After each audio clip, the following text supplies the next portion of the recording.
In a typical math class, while the teacher passionately explained formulas on the board, every male student had their heads buried under the desk, their minds drifting far away into dreamland. Every student, except one. One boy sat upright, eyes locked on the blackboard. He furiously scribbled notes, capturing every single word the teacher said. His gaze was intense, his determination clear. But the ironic twist? That boy was terrible at studying. Since he was little, Ga-min had an intense obsession with learning. He would constantly beg his mother, "Please, Mom, let me take more classes." Wherever he went, he always had his nose buried in a book. But no matter how hard he tried, he was always ranked third from the bottom in his class. Still, he didn't give up. He begged his mom again. "Hire me a private tutor, please." After a long period of studying with a tutor, he improved to 278th place out of 280 students. Yet even then, Ga-min wasn't discouraged. He thought, "I just didn't try hard enough." So he pushed himself further, studying in every spare moment, in every corner of his life.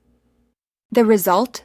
He dropped even lower, now ranked 279 out of 280. Though crushed, Ga-min remained determined to become a top student. One day, as Ga-min was walking through school, he overheard two boys having a very peculiar conversation. They were discussing how students who weren't that smart could still make it into university. "If you want in," one of them said, "just apply to Dusong Technical High School. Once you're in, try to get admitted through a vocational track or a special recommendation program." Ga-min's eyes widened. A way into college, even for someone like me? It was like a light bulb lit up in his mind. He had found a path. Sometime later, Ga-min stepped through the front gates of Dusong High School, his heart full of hope. This school, it would change everything. But the moment he opened the classroom door, he froze. Inside was complete chaos. Desks were overturned, fists were flying. The room looked more like a cage match than a place for education. Ga-min was speechless. The next day, he gathered his courage and entered again. As he passed by a group of intimidating upperclassmen who were puffing away on cigarettes, one of them suddenly barked.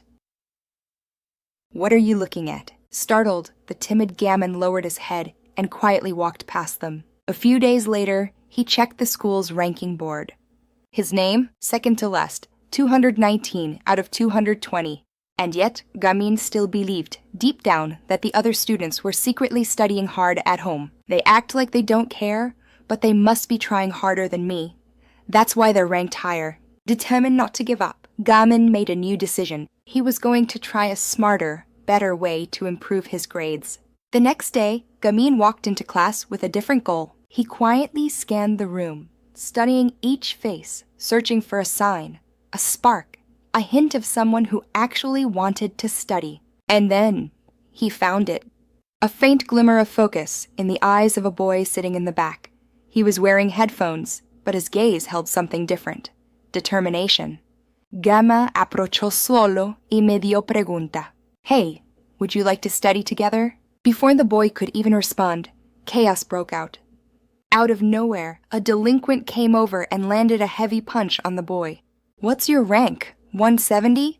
Then fight me, right now." The whole class roared. A showdown was about to begin. 173 versus 170, someone shouted. "Let's see who's better." Attention spiked. The boy, his name was Sehun, hesitated. One of the thugs growled, "If you don't fight properly, I'll report you to the disciplinary board." Pushed into a corner, Sehun clenched his fists and charged. He swung wildly, desperate. Then, a golden-haired brute stepped forward and struck Sehun with a brutal punch to the stomach, knocking the wind out of him. The long-haired gang leader laughed and declared, "He wins. That punch earns him rank 170 now. Sehun colapsa al menos." Just then, the hall monitor appeared, and the room fell silent. Everyone scrambled back to their seats. Ga-min quietly helped Sehun gather his belongings from the floor. And at that exact moment, the classroom door opened. A new homeroom teacher had arrived. The new homeroom teacher stepped forward and introduced herself to the class. Ga-min's eyes widened. It was her, Miss Lee Hangong, his childhood tutor, the one who had always believed in him, the one who had cheered him on when no one else did. She smiled gently and began calling roll. Suddenly, splat! A paper coffee cup hit the chalkboard. Everyone turned. It was thrown casually, without care, and then came the sound. Who farted during class? Bopped a voice. It was Hunu, the notorious class delinquent.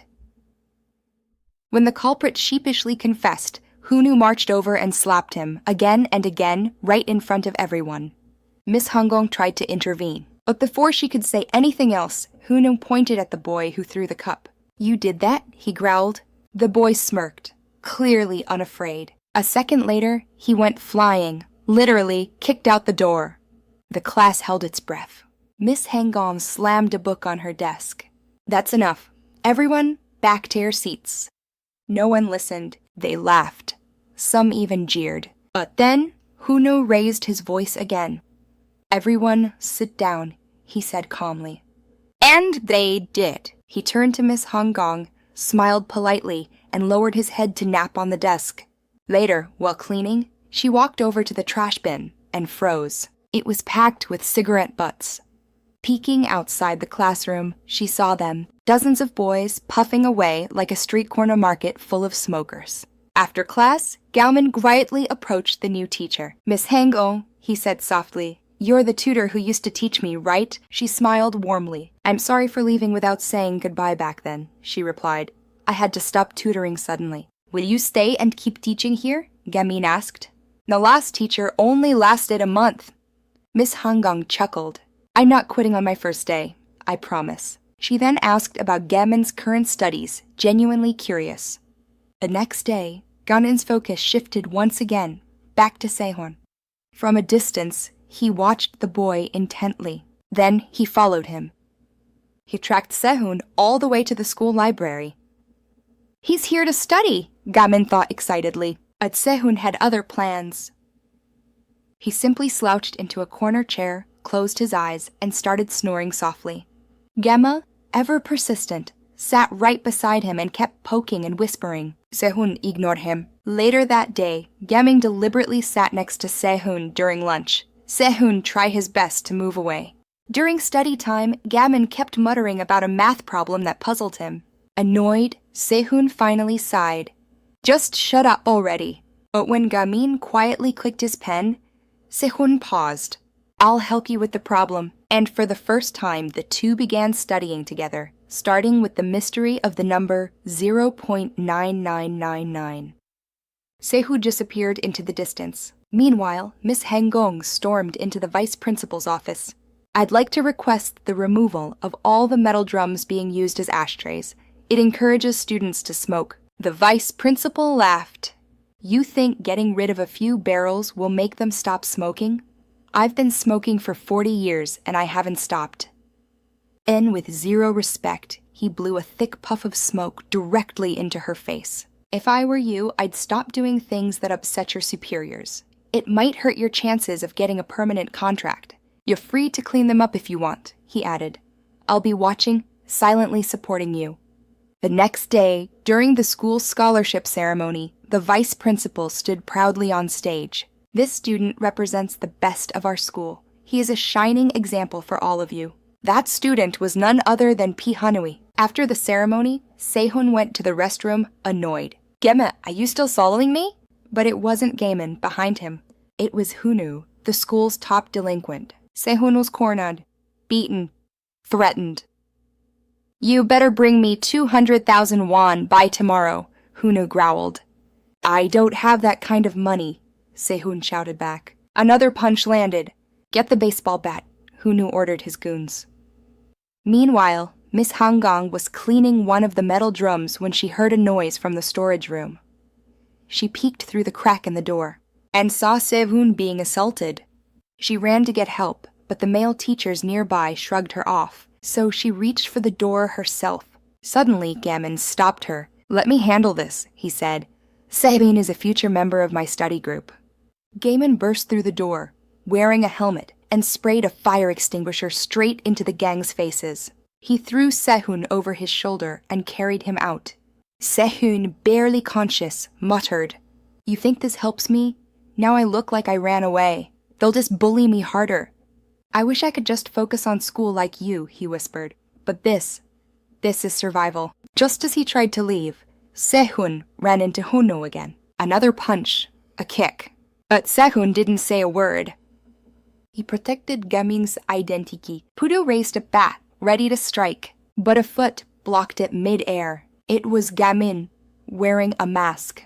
Ever since 3rd grade, Ga-min believed something. A strong body builds a strong mind. He had never missed a day of training, and today it paid off. With one swift kick, Hunu collapsed unconscious. Sehun was speechless. Ga-min offered a hand. Come study with me.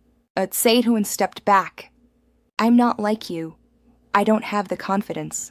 That's why I wear the mask, so they won't target me. And then Sehun walked away.